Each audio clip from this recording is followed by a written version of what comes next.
So let's say hey ho to the amazingly talented Robert Aramayo.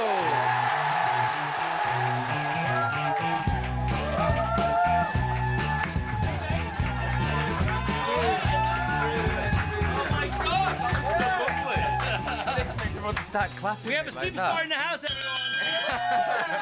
So, are you nominated for 2 BAFTAs? Yes, yeah. That's not easy, is it? No. How do you manage that? I have no idea. I mean, I really don't. It's an amazing feeling. I mean, totally unexpected. Technically, how can you be nominated for 2 BAFTAs? Because I'm nominated for the Rising Star BAFTA, which is this amazing award that BAFTA do, where it's voted for by the British public. Right. And then the other one is in the leading actor category, which is just absolutely mind-blowing. Right, so one is judged by the BODs, the Academy. Yeah. And the other one is you can vote for it. Yeah. All right, well, let's vote for it then. How do we vote? Let's all vote. It's a link, I think. It's a link. What do you mean it's a link? You want to tell us? You have to click on the link. Okay, I don't know the link. I've got it here. You can vote for this guy who is amazing in the best film you'll see this year.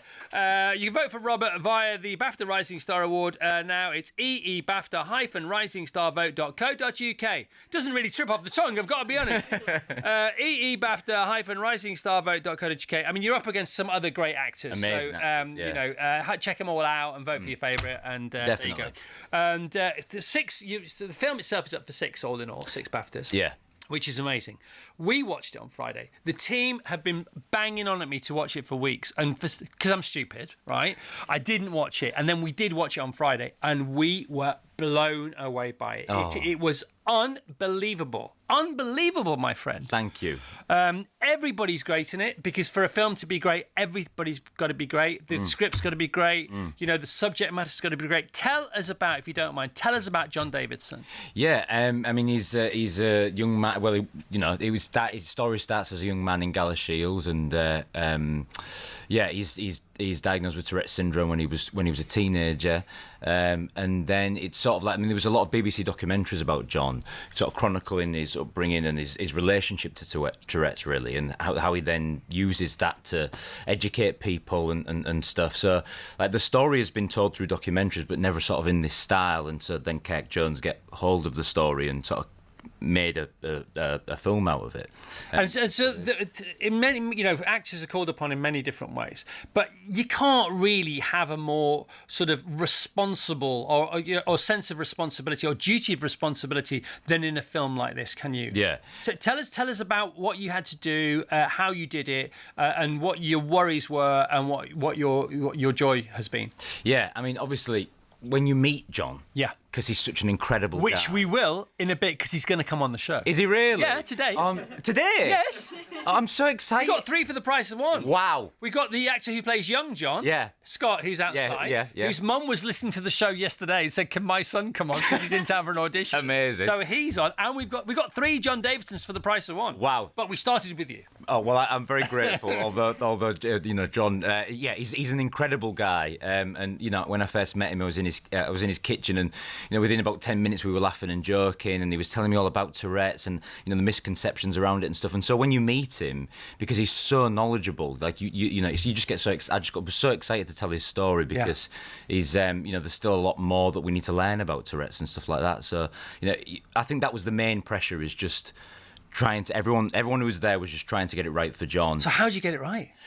I mean that's obviously subjective. But, I just wanted to. My approach was, I think, to just try and gain as much knowledge around Tourette's as I possibly could, right, as well as John, because it's such a. Listen, I could do that. But then what do you do with that knowledge? That's the thing. Yeah, well, I mean, then just sort of like focus on the fundamentals, really, as an actor. Just plug into listening and trying to tell the story, and whoever you're working with, and just focus on that, really. I mean, the main thing is to not focus on tics. Right. But to focus on, like, how John feels about it. Because there's tics and there's Tourette's. Yeah, there's tic disorders, yeah, and then Tourette's, which is what, John's. Oh, my gosh. And what age do you start portraying John? I start with him in his sort of mid-20s. And you go all the way through to when? In modern day, really. Yeah, because your hair gets greyer, you get more... You do become more blokey. It's incredible. I don't know how I mean, you're a great actor, that's why you're up for BAFTA. But it's amazing, man. Oh, thank you. Thank you very much. I mean, that was one of the hardest things about it, really, just to sort of try and subtly move through the ages Yeah, and yeah, stuff yeah. like that without any when we and the hair and makeup and all that was we were all on the same page with that and stuff. And how old are you now? How old am I now? Yeah, yeah. 33. Are you really? Yeah, oh yeah. God, because you could be any age. You've got that look about you, haven't you? Wow, I didn't know you were 33. That's amazing. Yeah. And you went to this very, very famous school called Juilliard. Yeah. Right. So for people who don't know, what is Juilliard and how the heck did you manage to get there? Yeah, it's a drama school on the Upper West Side of Manhattan, and yeah, when I was like 16 or 17, really. I mean, my mum and my stepdad are outside, and Come in, guys. Literally come in. Don't stay out there. and they were they helped me with just trying to get there. It was not an easy journey. My mum is obsessed with you, Chris. I mean, she Really? yeah, she always watches the You show poor thing. and stuff like that. Wave, mum, say hi. They don't meet your hero, don't they? Very inadvisable where I'm concerned. And so yeah, it was it was a tough journey to get there, and obviously a massive culture shock when I got in, because I was just 18. So yeah, it was. But the school's amazing, and I learnt so much when I was there. It really is a great school. So yeah. And what a cool thing to do. Talk about opening horizons. Do you know what I mean? Because where are you from originally? Hull. Okay, and I saw your teacher on This Morning. Yeah. What happened on This Morning with one of your old teachers? Yeah. I mean, they just made this video with Miss Betts. Yeah. There she was. I didn't see her in years. It was crazy, so unexpected. But yeah, I mean, it's been lovely. There's been lots of things gone into Hull and my old school and stuff like that. And stuff. It really, really lovely. Yeah. And we had Delroy on last week from Sinners, and he was born in Lewisham. He now lives in Oakland in California. Yeah. And he was saying that the second he was in a nativity when he was 5 years old, he just knew that's what he wanted to do. Yeah. And judging from what your teacher said on This Morning, there was more than a spark there where you were concerned. Yeah, it's definitely something I really wanted to do from really early on. I mean, I think I just liked impersonating people and mimicking people, playing around with energy and stuff like that. Who can you do that we may have heard of? Oh no, I can't do anyone. Don't do that. Well, you do Jon Davidson pretty well. You went for a BAFTA for it. Where's John from? He's from Galashiels. So the Galashiels accent, because you've got to get it all right, haven't you? Well, it's a really, really specific accent. Right. Like some really, because it's right on the border. Can you answer this question in the Galashiels accent? Absolutely not. No. It's all gone from me now, unfortunately. Right. But they've got very specific vowels and stuff like that. And I just spent a lot of time in Galashiels just trying to learn the vowel changes and stuff like that. And had an amazing dialect coach as well. Yeah. Things like that. Jack O'Connell was on the other day, and he said he's got an amazing dialect coach because his accents are amazing. Aren't they? In Sinners, that accent, he does that deep South accent. Then he does a Scottish accent in the 28 Years Later film. He's great, it's just mad. And then his own accent is so different. That's just yours from everybody else's. And I said, he's your dialect coach. He said, the information is not available. Oh, wow. Because he just wants to keep his dialect coach as close to himself as he can. Wow, that's really... okay. I mean, I freely say that my dialect coach is Mary Howland. There you go, Mary Howard. MaryHoward.com. All accents are available. She's absolutely amazing. I attribute it all to her because she's such a what I like about working with her is that it never stops. The work never stops. She never just satisfied with something, just constantly moving it forward and pushing it forward. She's great. Oh my gosh. Did you get to meet Scott, who plays the younger Jon Davidson, when you were making the film? I suppose you... Yeah. Met him loads of times, and there was one really great thing which maybe we can talk about. I don't know if Scott's coming, but we went on a fishing trip with John, right? And it was I think that was the first time I met Scott, and it was we had a great conversation about tics and for John and how they developed and changed as I got older and stuff like that. So it was a real good moment for us both to use John as a resource, but together. Because fishing features in the film. Yeah, it's big. Just tell us about that. Yeah, well, it's a big part of John's. I think sort of he finds a lot of peace there. Solitude. Yeah. And so both me and Scott do that in the film. So it was a lesson really. Yeah, yeah. But what we learnt most was just from John really. Because there's the fishing trip in Gavin and Stacey. This is entirely different, isn't it? Yeah, kind of different. Yeah. Yeah, well, what went on the fishing trip stays on the fishing trip. Right, so you and Scott have met. The only downside of you appearing in the film is we lose Scott. I know. And it's one of those killer sort of cuts where you go from the young John Davidson to the older one, and Tash and I, oh no, we really like that guy. Yeah, But yeah, then you yeah. come in and the same thing, so it's all good enough. Yeah. But what an amazing actor, and I mean, I think this is his first role. Yeah. I mean, unbelievable. Unbelievable and heartbreaking. Yeah. Heartbreaking. The film is heartbreaking. It's totally inspiring. It's so vulnerable. It's brave, and it's really funny. Because we're allowed to, once Jon Davidson gives us permission to laugh, we can laugh, can't we? Yeah, because we're laughing with him. Yeah, I mean, like that is a big thing. I mean, obviously the experience for John is very complicated. I think the film does an attempts to show that obviously some ticks are really, really damaging to John, of course. and sometimes he finds them funny, and you know sometimes that's what John is like. You know? So just for people who haven't seen the film, you've got to watch this film. You've got to watch I Swear, and it's got to win all the BAFTAs. I'm so sorry. I apologise to everybody else who's up against it in any category, but this film's got to win the BAFTAs. It starts with the Queen. Can you just, because nothing's a spoiler here. It's just a great film. You've got to get into it. There's so much to love about the film. How does the film start? Yeah. It starts with John receiving his MBE, and this is a true story. What happens there? A very unfortunate tick, shall we say? Yeah.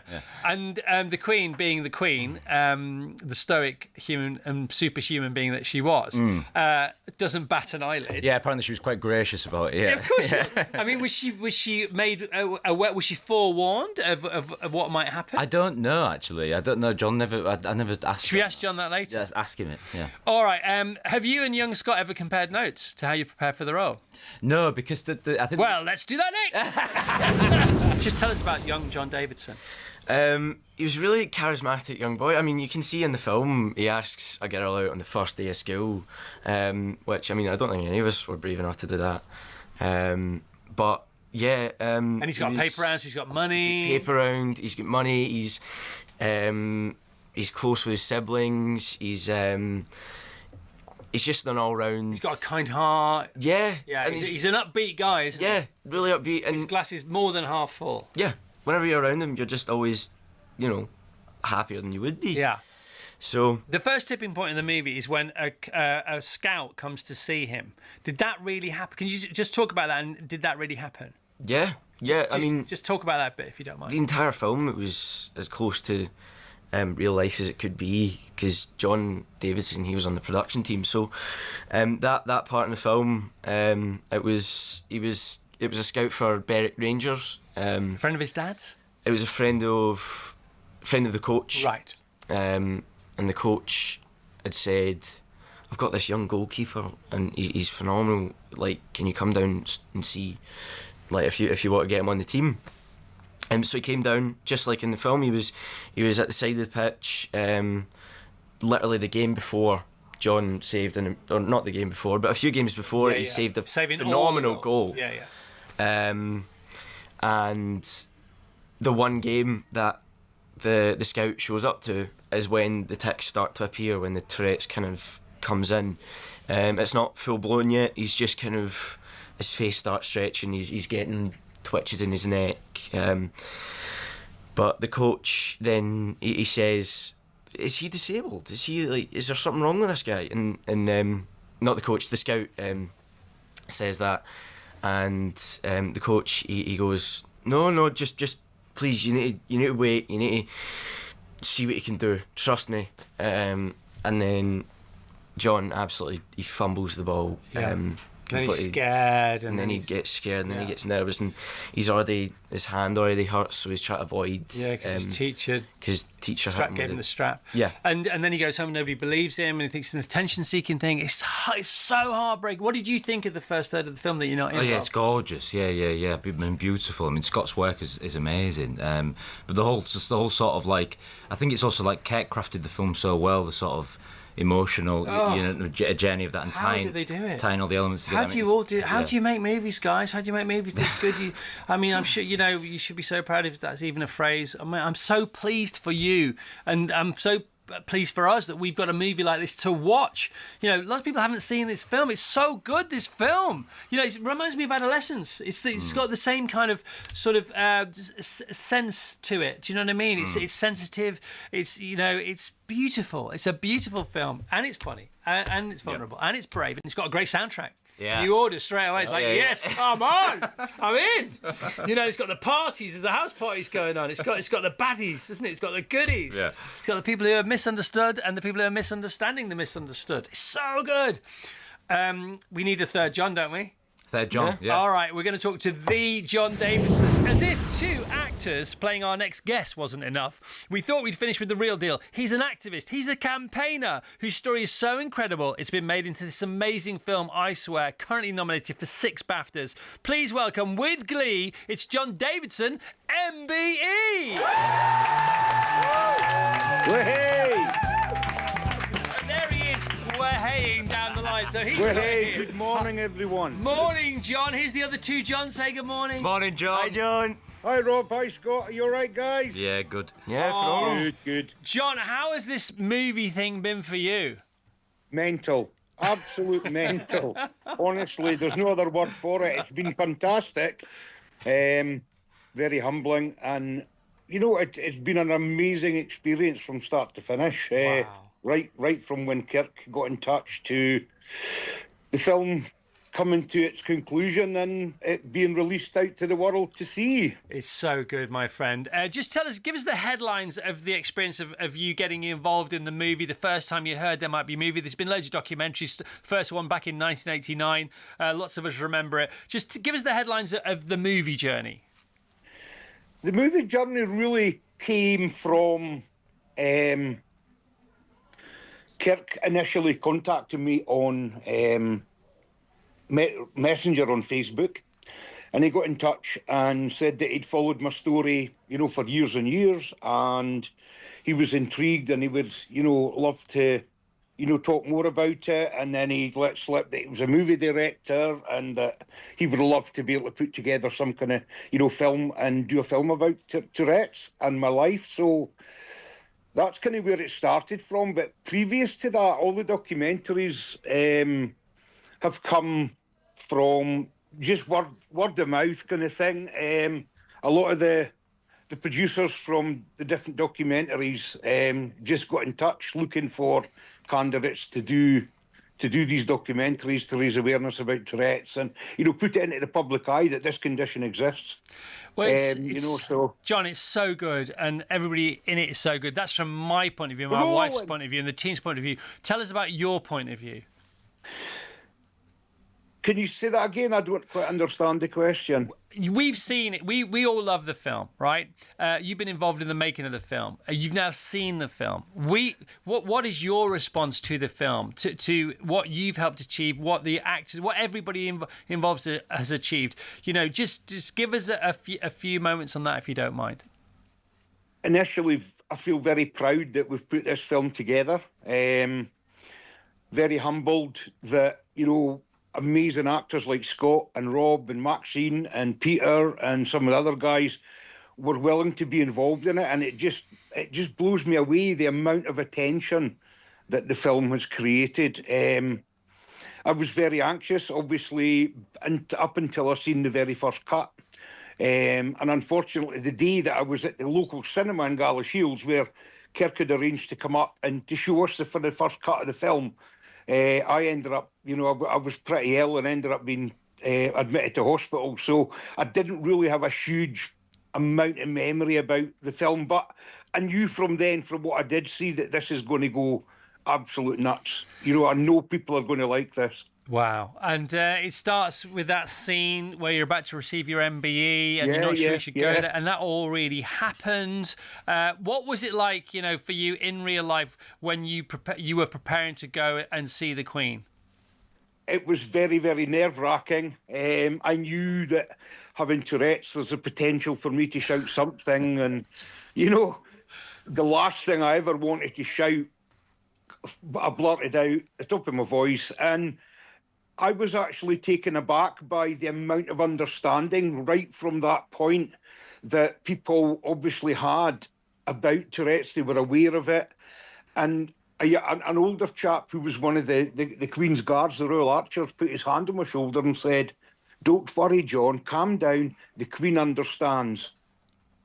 And I thought for that day, you know, I mean, if somebody like the monarch, the Queen of England, can accept someone with Tourette's, why can't anyone else? And that's the kind of mindset that I took away from that, you know. It's a great opening scene for the film, isn't it? Because in many ways, it's sort of a microcosm of everything that then happens in the film. You know, with 20 minutes to go, Tasha and I, because obviously we're guessing where it's going to end up, but maybe with 25 minutes to go, I'm still thinking, how does he get there? When does this pivot start? Because clearly he's received the MBE for something, but, you know, we weren't sure what it was, and then it all happens, and it's just so cool, man. It's so cool. What is away from the movie business? What is your week like this week? What is it like nowadays? Your life? At the moment, I'm off sick from work, long-term sick. Last November, I was diagnosed with heart failure, and I've been kind of in and out of work since, and I've been just recently in the last 4 weeks been in and had a pacemaker fitted for my heart to regulate my heartbeat. So I'm in recovery at the moment. I'm spending a lot of time at home, which is good because I get the housework done and I can feel really proud that everything's nice and tidy and stuff, you know. Spending every moment of my time with Suki, my beautiful Labrador that I have. And, you know, going out at the moment is an absolute pleasure and a joy because people are stopping me in the street and going on about how amazing the movie was, and, you know, about people didn't realise the difficulties that Tourette's brought to people who live with this condition. And I'm like, well, you know, you must have been blind then because, Yeah. I mean, you know... Or scared. Maybe they're scared. Nervous. Yeah, maybe scared. I Yeah. think a lot of people didn't know how to react. They didn't know what to believe, what to understand, or, you know, whatever. So, I mean, it's a very complex disorder. There's lots of associated conditions that come alongside Tourette's. So, you know, getting someone to grasp the fact that I've got motor and vocal tics, it kind of stopped there. But this film is kind of turned everything on its head about the depth and the amount of understanding people now have and the difficulties that everyone that's living with the condition go through on a day-to-day basis. And just because it looks all glam and rosy and looks like I'm, you know, living a great, successful life now, I still have my challenges. I still have massive barriers that I need to step across. So, you know, life is amazing, but it's only made it that slightly bit easier by having the awareness out there and the understanding. Yeah, gosh. When it rains, it pours, doesn't it? You know, what you're going through now. We wish you all the best. I hope you get back to as well as you possibly can be. Nobody deserves it more than you do. The scene in the movie where you get offered the job as full-time caretaker broke my heart. It was amazing, Oh, wasn't jeez. You know, for you, it was like, it looks like in the movie, for you, it was like winning the lottery. Is that how it felt? Yeah, definitely. I always thought that I would never amount to anything. I was, you know, always made to believe that I was just a waste of space and that I wasn't going to be good at anything. And I thought to myself, you know what, I need to prove people wrong. I need to show people that I'm able to do stuff. So when the opportunity to take this post on full-time arose, it was like winning the lottery. It was like everything's fallen into place. And I've grown up with a great belief, which has been installed into me from my own family, but especially Dottie and Chris, that things like this happen for a reason, you know. And the reason was that somebody wanted to give me a chance, wanted to give me a go, and it just happened that it was Tommy. Sadly, Tommy's obviously passed away now. Yeah. He would be so proud of me. Yeah. And I'm getting all emotional now. I bet you are. You know, I just wish Tommy was here to see what this film's doing for the Tourette's community and for the whole awareness campaign. I've got a meeting in a couple of weeks' time online with the Welsh Parliament. We're going to be talking about, why and we should be having a clinical pathway and, stuff like that for people going for diagnosis. There's nothing out there, Chris. There's absolutely no clinical guidelines for a GP to send someone to. I mean, I'm talking to families that have been waiting for 4 or 5 years for a diagnosis, even to see somebody. And that, to me, is not acceptable. That cannot be continuing. Well, there's 2 hours of solid gold evidence, and it's called I Swear. It's this film, isn't it? Yeah. John, it's a real honour to talk to you. Thank you. Thank you for talking to us. Okay. Can we hear it for all the Johns? Is that all right? Can we hear it for Jon Davidson, for Scott, and for Robert? It's an amazing film. We're out of time. We're over time. We've got to play some ads. Do you want to say anything to John just briefly while he's on, Rob? Oh, John, yeah. I'll call you, man. We'll chat soon. All right, and Scott? We'll see you soon. Cheers, John. It was great speaking to you. You too, pal. Hopefully get down to Gala for a visit, pal. Okay, we've all got to go fishing in Gala Shields, haven't we? Yep. It's got to happen. All right, thank you, guys. I Swear is out now. Robert's also in an amazing play, but it's sold out, so it doesn't matter. You can't buy tickets for it. Who cares? And he's on stage again tonight. Thank you, guys.